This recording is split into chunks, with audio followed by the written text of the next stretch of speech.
and brothers of America.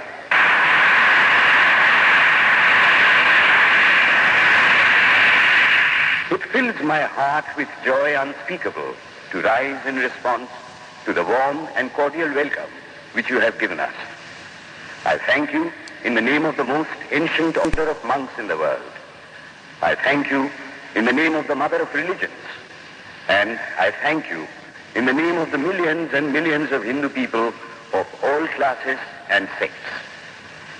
My thanks also to some of the speakers on this platform who, referring to the delegates from the Orient, have told you that these men from far-off nations may well claim the honor of bearing to different lands the idea of toleration. I am proud to belong to a religion which has taught the world both tolerance and universal acceptance. We believe not only in universal toleration, but we accept all religions as true. I am proud to belong to a nation which has sheltered the persecuted and the refugees of all religions and all nations of the earth.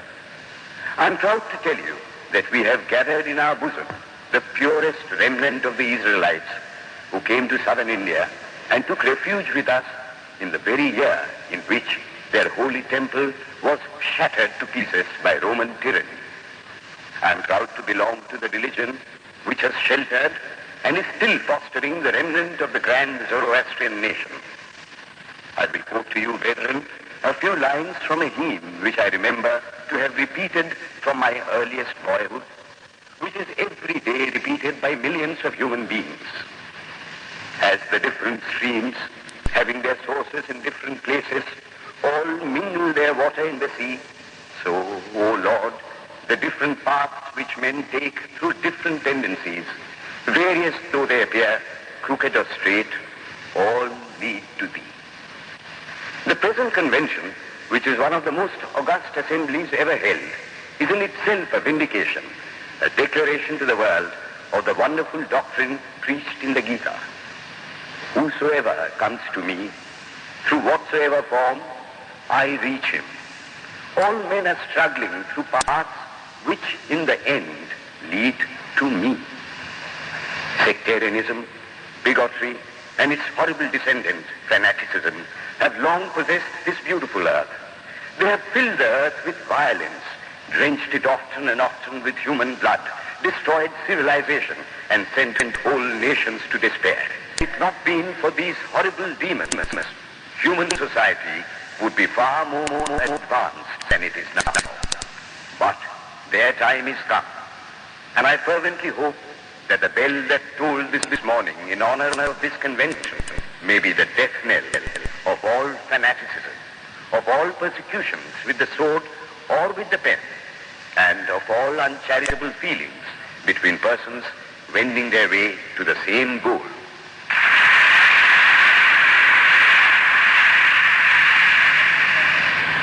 Ladies and gentlemen, on the agenda for today, the 15th of September, 1893, a galaxy of eminent speakers are scheduled to address us, and it gives us great pleasure to once again invite Swami Vivekananda to speak. His subject for today, Why We Disagree. I will tell you a little story. You have heard the eloquent speaker who has just finished say, "Let us cease from abusing each other," and he was very sorry that there should be always so much variance.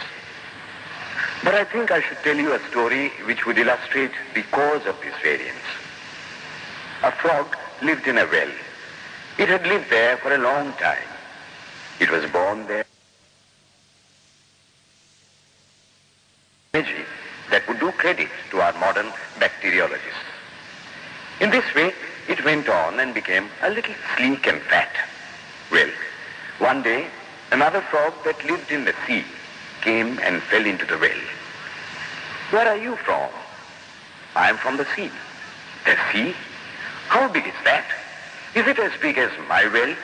And he took a leap from one side of the well to the other. "My friend," said the frog of the sea, "how do you compare the sea with your little well?" Then the frog took another leap and asked, "Is your sea so big?" What nonsense you speak, to compare the sea with your well. Well then, said the frog of the well, nothing can be bigger than my well. There can be nothing bigger than this. This fellow is a liar, so turn him out. That has been the difficulty all the while. I am a Hindu. I am sitting in my own little well and thinking that the whole world is my little well. The Christian sits in his little well and thinks the whole world is his well. The Mohammedan sits in his little well and thinks that is the whole world. I have to thank you of America for the great attempt you are making to break down the barriers of this little world of ours, and hope that in the future the Lord will help you to accomplish your purpose.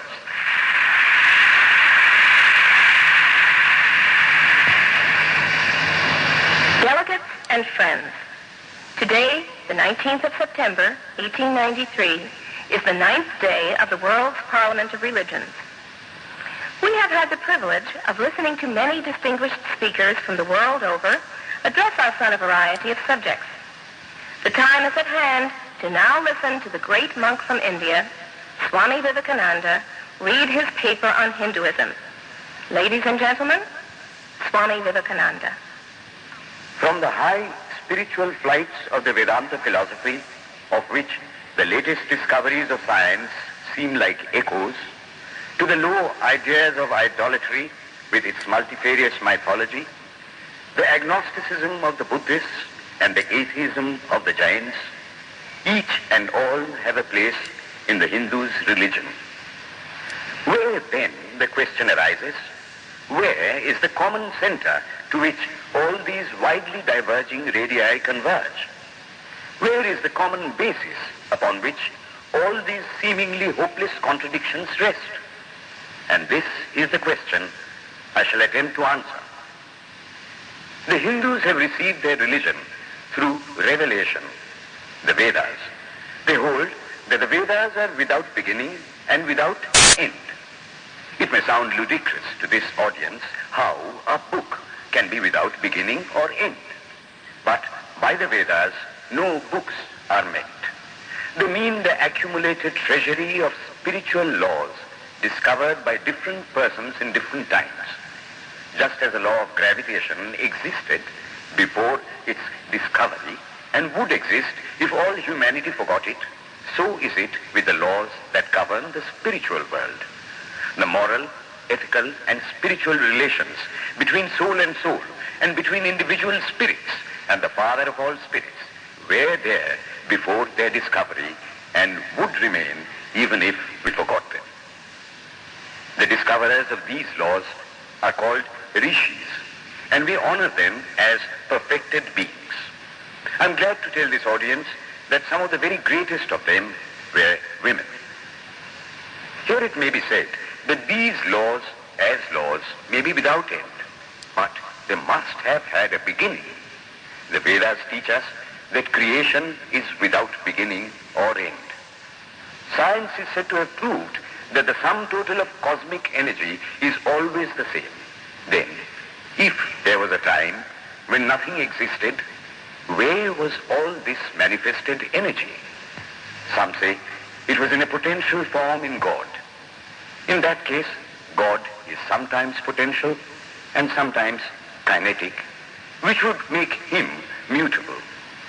Everything mutable is a compound, and everything compound must undergo that change which is called destruction. So, God would die, which is absurd. Therefore, there never was a time when there was no creation. If I may be allowed to use a simile, creation and creator are two lines without beginning and without end, running parallel to each other. God is the ever-active providence by whose power systems after systems are being evolved out of chaos, made to run for a time and again destroyed. This is what the Brahmin boy repeats every day. The sun and the moon the Lord created like the suns and moons of previous cycles. And this agrees with modern science. Here I stand, and if I shut my eyes and try to conceive my existence, I. What is the idea before me? The idea of a body. Am I then nothing but a combination of material substances? The Vedas declare, no. I am a spirit living in a body. I am not the body. The body will die, but I shall not die.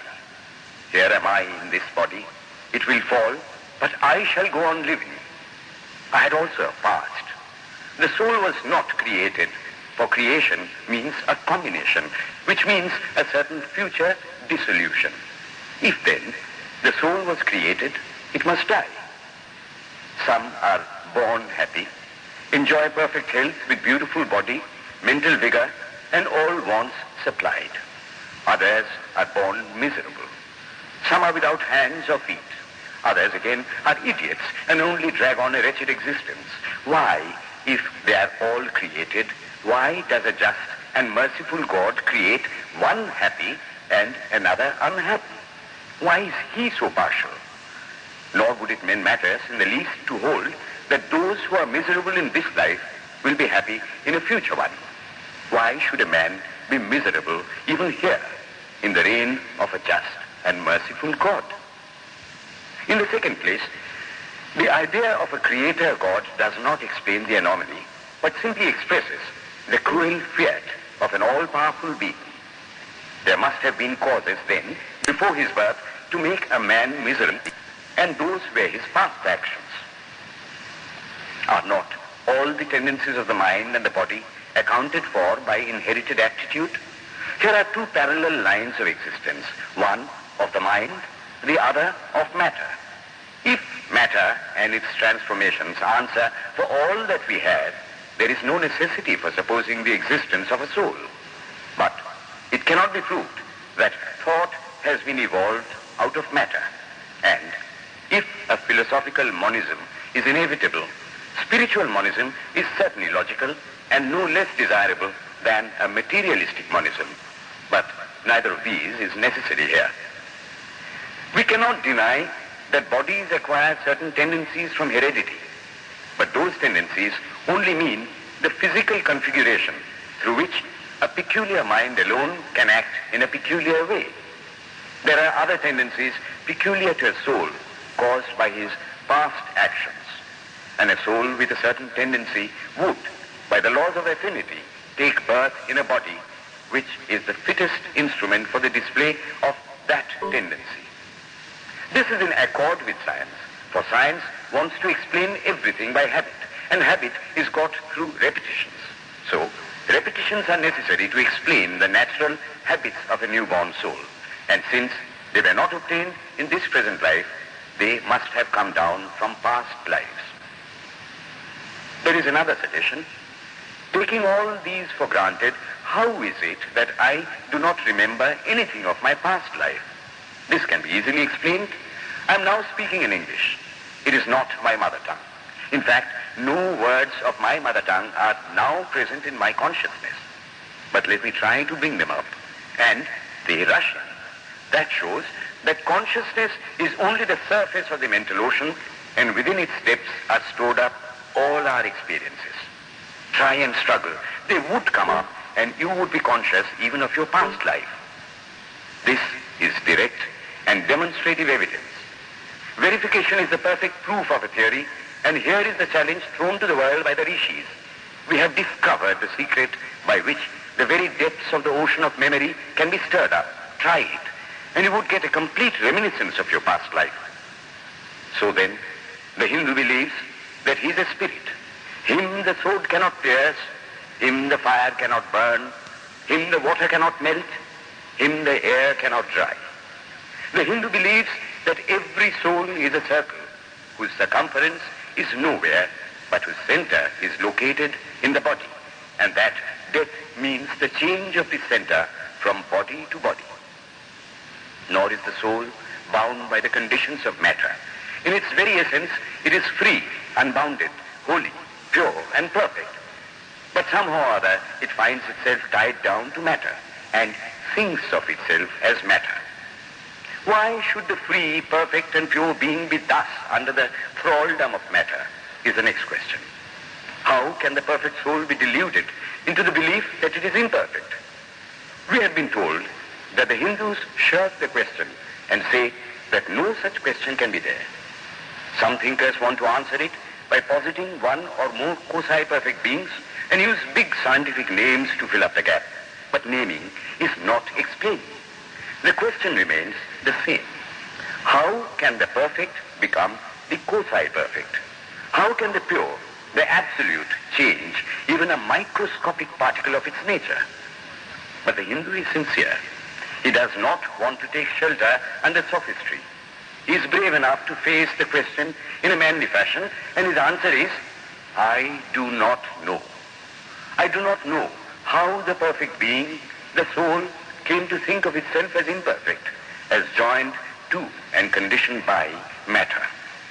But the fact is a fact for all that. It is a fact in everybody's consciousness that one thinks of oneself as the body. The Hindu does not attempt to explain why one thinks one is the body. The answer that it is the will of God is no explanation. This is nothing more than what the Hindu says, I do not know. Well then, the human soul is eternal and immortal, perfect and infinite, and death means only a change of center from one body to another.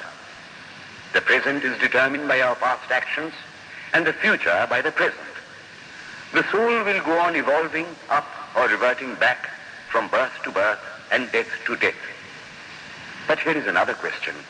Is man a tiny boat in a tempest, raised one moment on the foamy crest of a billow and dashed down into a yawning chasm the next, rolling to and fro at the mercy of good and bad actions, a powerless, helpless wreck in an ever-raging, ever-rushing, uncompromising current of cause and effect, a little moth placed under the wheel of causation, which rolls on, crushing everything in its way, and waits not for the widow's tears or the orphan's cry? The heart sinks at the idea. Yet, this is the law of nature. Is there no hope? Is there no escape? Was the cry that went up from the bottom of the heart of despair. It reached the throne of mercy, and words of hope and consolation came down and inspired a Vedic sage, and he stood up before the world and in trumpet voice proclaimed the glad tidings. Hear ye, children of immortal bliss, even ye that reside in higher spheres. I have found the ancient one who is beyond all darkness, all delusion. Knowing him alone, you shall be saved from death over again.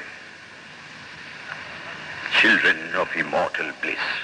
What a sweet, what a hopeful name. Allow me to call you, brethren, by that sweet name, heirs of immortal bliss. Yea, the Hindu refuses to call you sinners.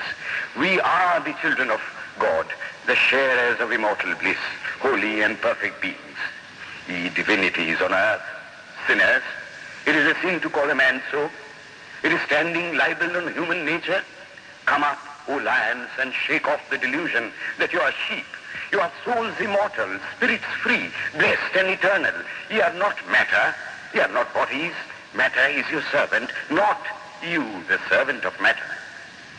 Thus it is that the Vedas proclaim not a dreadful combination of unforgiving laws, not an endless prison of cause and effect, but that at the head of all these laws, in and through every particle of matter and force, stands one, by whose command the wind blows, the fire burns, the clouds rain, and death stalks upon the earth. And what is his nature? He is everywhere, the pure and formless one, the almighty and the all-merciful. Thou art our Father, thou art our Mother, thou art our beloved friend, thou art the source of all strength. Give us strength. Thou art he that beareth the burdens of the universe. Help me bear the little burden of this life. Thus sang the rishis of the Vedas. And how to worship him? Through love. He is to be worshipped as the one beloved, dearer than everything in this and the next life. This is the doctrine of love declared in the Vedas, and let us see how it is fully developed and taught by Krishna, whom the Hindus believe to have been God incarnate on earth. He taught that a man ought to live in this world like a lotus leaf, which grows in water but is never moistened by water. So a man ought to live in the world, his heart to God and his hands to work. It is good to love God for hope of reward in this or the next world, but it is better to love God for love's sake. And the prayer goes, Lord,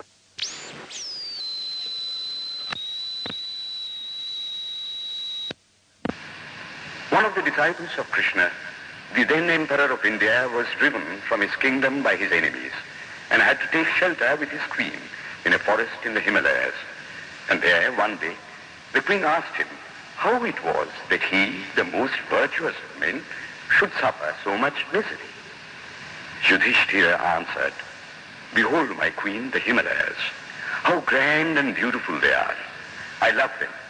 They do not give me anything, but my nature is to love the grand, the beautiful. Therefore, I love them. Similarly, I love the Lord. He is the source of all beauty, of all sublimity. He is the only object to be loved.